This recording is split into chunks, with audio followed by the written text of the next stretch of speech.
విజయవాడ అభివృద్ధి భవిష్యత్తు కోసం కేశినేని నాని షేక్ ఆసిఫ్లను గెలిపించాలని కేశినేని శ్వేత ప్రజలకు పిలుపునిచ్చారు.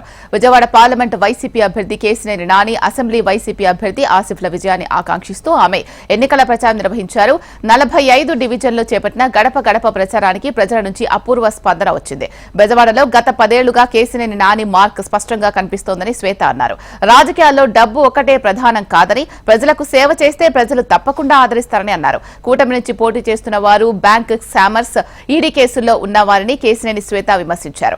జగనన్న ప్రభుత్వంలో ప్రజలంతా సంతోషంగా ఉన్నారు అన్నారు.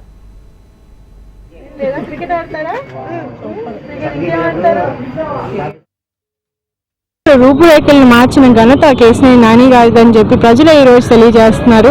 8,000 కోట్ల నిధులతో ఫ్లైఓవర్లు, రహదారులు, ఎయిర్పోర్ట్, ఈ రకమైన మౌలిక వసతులన్నీ కూడా విజయవాడ కోసం తీసుకురావడం జరిగింది. అదే కాకుండా నీటి కొరత, మీకు తెలుసు కృష్ణానది పక్కనే ఉన్నా కానీ మనకి గ్రౌండ్ వాటర్ కంటామినేషన్ అనేది గ్రామాల్లో చాలా ఎక్కువగా ఉంటుంది.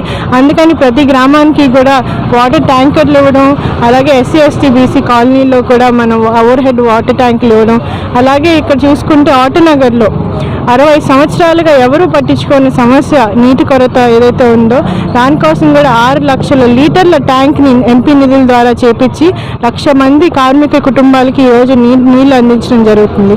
ఈ రకంగా విజయవాడలో ఎప్పుడు ఏ సమస్య ఉన్నా కానీ ఆయన నిలబడతారు, ప్రజల కోసం పనిచేస్తారు, నిరంతరం కృషి చేస్తారని చెప్పి ప్రజలు కూడా ఈరోజు మన విజయవాడ బాగుండాలంటే, మన భవిష్యత్తు బాగుండాలంటే, విజయవాడ అభివృద్ధి పదంలో ముందుకు నడవాలంటే కేశినేని నాని గారే మళ్ళీ ఎంపీగా ఉండాలని చెప్పి మళ్ళీ హ్యాట్రిక్ ఎంపీగా ఈరోజు లోక్సభలో ఆయన్ని అడుగు పెట్టిస్తామని ప్రజలందరూ కూడా పట్టం కడుతున్నారు.